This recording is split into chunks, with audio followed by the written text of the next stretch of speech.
ಪ್ರೀತಿಯುಳ್ಳ ದೇವಜನರೇ, ನಿಮ್ಮೆಲ್ಲರಿಗೂ ಯೇಸು ಕ್ರಿಸ್ತನ ಶ್ರೇಷ್ಠವಾದ ನಾಮದಲ್ಲಿ ವಂದನೆಗಳು. ಶಾಲೋಮ್, ನಿಮಗೆ ಸಮಾಧಾನವಾಗಲಿ. ಈ ದಿನ ದೇವರ ವಾಕ್ಯದ ಜ್ಞಾನಕ್ಕಾಗಿರುವಂಥ ವಿಷಯ, ಕುಗ್ಗಿದ ಮನಸ್ಸೇ ದೇವರಿಗೆ ಇಷ್ಟ.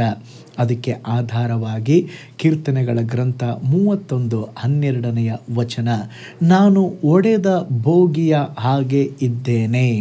ಇಲ್ಲಿ ಕೀರ್ತನೆಗಾರನು ಮುರಿಯಲ್ಪಟ್ಟಂಥ ತನ್ನ ಜೀವಿತದ ಅನುಭವವನ್ನು ಹೇಳುತ್ತಿದ್ದಾನೆ. ನಾನು ಒಡೆದ ಬೋಗಿಯಂತಿದ್ದೇನೆ. ದೇವರು ಯಾವಾಗಲೂ ಮುರಿದ ವಸ್ತುಗಳನ್ನೇ ಬಹಳ ಸುಂದರವಾಗಿ ಉಪಯೋಗಿಸುತ್ತಾರೆ. ಮುರಿದ ಮೇಘಗಳೇ ಮಳೆಯನ್ನು ಸುರಿಸ್ತದೆ, ಒಡೆದ ನೆಲವೇ ಉಳುವ ಹೊಲವಾಗುತ್ತದೆ, ಒಡೆದ ಭತ್ತವೇ ಬೀಜವಾಗುತ್ತದೆ, ಒಡೆದ ಬೀಜಗಳೇ ಹೊಸ ಸಸಿಗಳಿಗೆ ಜೀವ ಕೊಡುತ್ತದೆ. ನೋಡ್ರಿ, ನಿಮ್ಮ ಜೀವಿತದಲ್ಲಿ ನೀವು ಮುರಿಯಲ್ಪಡುವಾಗ, ಜಜ್ಜಲ್ಪಡುವಾಗ ಒಂದನ್ನು ಅರ್ಥ ಮಾಡಿಕೊಳ್ಳಿರಿ, ಕರ್ತನು ನಿಮ್ಮ ಜೀವಿತದಲ್ಲಿ ಶ್ರೇಷ್ಠವಾದ ಕಾರ್ಯಗಳಿಗಾಗಿ ನಿಮ್ಮನ್ನು ಸಿದ್ಧಪಡಿಸುತ್ತಿದ್ದಾರೆ. ಮುರಿಯಲ್ಪಟ್ಟ ಯೋಸೇಫನು ಐಗುಪ್ತದ ಅಧಿಪತಿಯಾದನು, ಮುರಿಯಲ್ಪಟ್ಟ ದಾವೀದನು ಇಸ್ರಾಯೇಲರ ಅರಸನಾದನು, ಮುರಿಯಲ್ಪಟ್ಟಂಥ ಮೋಶೆ ಅನೇಕ ಲಕ್ಷಾಂತರ ಇಸ್ರಾಯೇಲ್ ಜನರನ್ನು ಕಾನಾನ್ ದೇಶಕ್ಕೆ ನಡೆಸಿದನು. ಸರಿ ಹಿಡಿಯಲ್ಪಟ್ಟು ವೇದನೆಯಲ್ಲಿದ್ದಂಥ ದಾನಿಯೇಲನು ಬಾಬೆಲ್ ಸಂಸ್ಥಾನದಲ್ಲಿ ಪ್ರಧಾನಿಗಳ ಮುಖಂಡನಾದನು.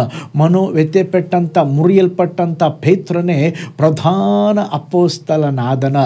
ಮುರಿಯಲ್ಪಟ್ಟಿರುವ ನಿಮ್ಮ ಜೀವಿತದಲ್ಲಿ ಸಹ ಕರ್ತನು ಮಹತ್ ಕಾರ್ಯಗಳನ್ನು ಮಾಡುವರು. ನೋಡ್ರಿ, ಜಪಾನಿನಲ್ಲಿ ತಮ್ಮ ಮಕ್ಕಳು ತಿಳಿಯದೆ ಬೆಳೆ ಬಾಳುವ ಗಾಜು ಮಣ್ಣಿನ ಪಾತ್ರೆಗಳನ್ನು ನೆಲದ ಮೇಲೆ ಒಡೆದು ಹಾಕಿದರೆ ಅವರು ಮಕ್ಕಳಿಗೆ ಬೈಯುವುದಿಲ್ಲ. ಒಡೆದ ಚೂರುಗಳನ್ನು ಅವರ ಕಸದ ಬುಟ್ಟಿಗೆ ಹಾಕುವುದಾಗಿ ಮಾಡುವುದಿಲ್ಲ. ಅವರೇನು ಮಾಡ್ತಾರಂದರೆ, ಪ್ರತಿಯೊಂದು ಮುರಿದ ತುಂಡನ್ನು ಎಚ್ಚರಿಕೆಯಿಂದ ಎತ್ತಿಕೊಂಡು ಒಬ್ಬ ಕಲಾವಿದನ ಬಳಿಗೆ ಅವರು ಕೊಂಡೊಯ್ಯುತ್ತಾರೆ.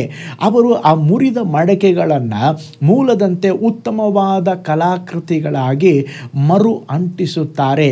ಈ ಕಲೆಯನ್ನು ಕಿಂಟ್ಸುಕಿ ಎಂಬುದಾಗಿ ಕರೆಯಲಾಗುತ್ತದೆ. ಕಲಾವಿದನು ಒಡೆದ ಮಡಕೆಗೆ ಮತ್ತೆ ಮೆರುಗನ್ನು ಹಚ್ಚಿ ಅದರ ಹಳೆಯ ಆಕಾರವನ್ನು ಅಂಟಿಸಿ, ಮೆರುಗನ್ನೇ ಇರುವ ಜಾಗಗಳಲ್ಲಿ ಅಥವಾ ಒಡೆದು ಹೋದ ಆ ಜಾಗಗಳಲ್ಲಿ ಆ ಬಂಗಾರದ ಪೌಡರನ್ನು ಅವನು ಮೂಲದಂತೆ ಅಂಟಿಸುತ್ತಾನೆ. ಅಂಟಿಕೊಂಡಿರುವ ಮಡಕೆಗಳು ಎಂದಿಗಿಂತಲೂ ಹೆಚ್ಚು ಸುಂದರ ಮತ್ತು ಹೆಚ್ಚು ಮೌಲ್ಯಯುತವಾಗಿ ಕಾಣಿಸಲ್ಪಡುತ್ತದೆ. ಆಗ ಅವರು ತಮ್ಮ ಮನೆಗಳಿಗೆ ಸ್ತೋತ್ರ ಆ ಮಡಕೆಯನ್ನು ತೆಗೆದುಕೊಂಡು ಹೋಗಿ ಇನ್ನೂ ವಿಶೇಷವಾದ ಸ್ಥಳದಲ್ಲಿ ಇಡುತ್ತಾರೆ. ಪ್ರೀತಿಯುಳ್ಳ ದೇವಜನರೇ, ನಮ್ಮ ಜೀವನ ಕೂಡ ಹಾಗೇ ರೀ.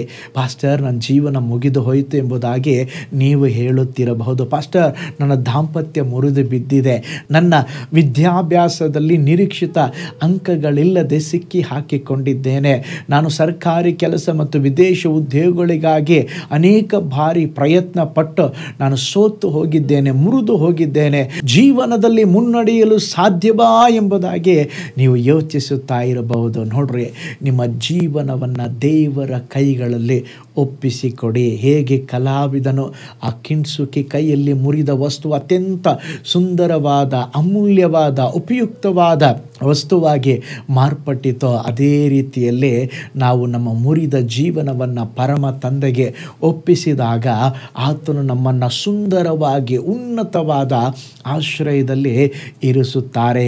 ಆದುದರಿಂದ ಚಿಂತಿಸಬೇಡಿ, ವಿಳಂಬ ಮಾಡಬೇಡಿ, ಗಂಭೀರವಾಗಿ ದೇವರ ಬಳಿಗೆ ಹೋಗಿ ನಿಮ್ಮ ಜೀವನವನ್ನು ಅರ್ಪಿಸಿರಿ. ಕರ್ತನೇ, ನಾನು ಮುರಿದು ಹೋಗಿದ್ದೇನೆ, ಒಡೆದು ಹೋಗಿದ್ದೇನೆ, ನನ್ನ ಜೀವನವನ್ನು ಸರಿಪಡಿಸಲು ಯಾವ ಮನುಷ್ಯನಿಗೂ ಸಾಧ್ಯವಿಲ್ಲ, ನನ್ನಿಂದ ಸಾಧ್ಯವಿಲ್ಲ, ನೀವು ಮಾತ್ರವೇ ಅದನ್ನು ಮಾಡಿ ಮುಗಿಸಲು ಸಾಧ್ಯ, ನನ್ನನ್ನು ಅರ್ಪಿಸ್ತೇನೆ ಎಂಬುದಾಗಿ ಒಪ್ಪಿಸಿಕೊಡ್ರೆ ನಿಶ್ಚಯವಾಗಿ ಮುರಿದ ನಿಮ್ಮ ಜೀವಿತವನ್ನು ದೇವರು ಸ್ತೋತ್ರ ತಿರುಗಿ ಕಟ್ಟಿ ಎಬ್ಬಿಸಿ ಅನೇಕರಿಗೆ ಆಶೀರ್ವಾದ ನಿಧಿಯಾಗಿ ಕರ್ತನು ಮಾರ್ಪಡಿಸುತ್ತಾರೆ. ಕಣ್ಗಳನ್ನು ಮುಚ್ಚೋಣ, ಪ್ರಾರ್ಥಿಸೋಣ. ಪರಲೋಕದಲ್ಲಿ ವಾಸ ಮಾಡುವ ನಮ್ಮ ತಂದೆಯಾದ ದೇವರೇ, ಅಪ್ಪ, ಜೀವಿತದಲ್ಲಿ ಮುರಿಯಲ್ಪಟ್ಟಂಥ ಅವಸ್ಥೆಯಲ್ಲಿ ದೇವರೇ ಮುರಿದ ಪಾತ್ರೆಯನ್ನು ಬಿಸಾಕದೆ ಮುರಿಯಲ್ಪಟ್ಟ ಅವಸ್ಥೆಯಲ್ಲಿ ತಿರುಗಿ ಕಟ್ಟಿ ಎಬ್ಬಿಸಿ ದೇವರೇ ಸ್ತೋತ್ರ ಇನ್ನೂ ಸುಂದರವಾಗಿ ಮೌಲ್ಯಯುತವಾಗಿ ದೇವರೇ ಸ್ತೋತ್ರ ನೀವು ಉಪಯೋಗಿಸುವಂಥ ದೇವರಾಗಿದ್ದೀರಾ. ಅನೇಕರ ಜೀವಿತ ಇವತ್ತು ಒಡೆಯಲ್ಪಟ್ಟಿದೆ ಸ್ವಾಮಿ, ಅನೇಕರ ಜೀವಿತಪ್ಪ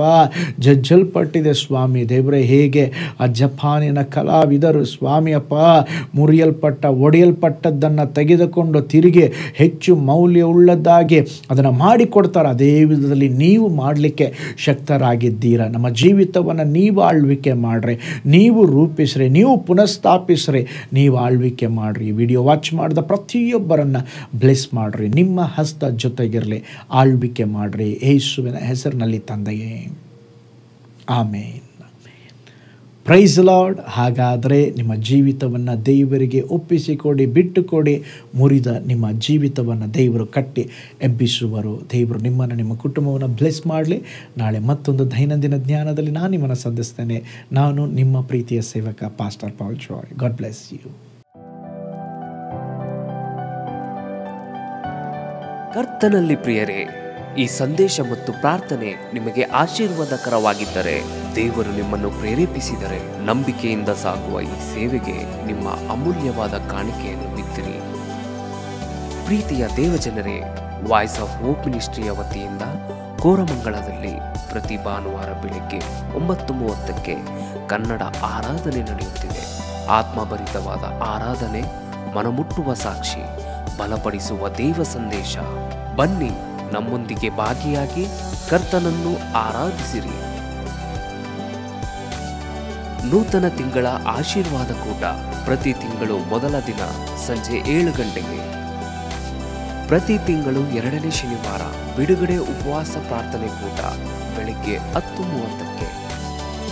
ನಿಮಗಾಗಿ ಪ್ರಾರ್ಥಿಸಬೇಕೆ?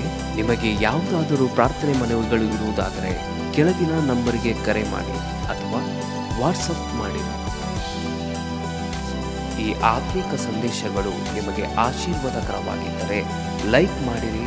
ಇಂಥ ಅದ್ಭುತ ಸಂದೇಶ ಪ್ರತಿದಿನ ನೋಡಲು ಬಯಸುವುದಾದರೆ ಸಬ್ಸ್ಕ್ರೈಬ್ ಮಾಡಿ ಹಾಗೂ ಇತರರೊಂದಿಗೆ ಶೇರ್ ಮಾಡಿರಿ.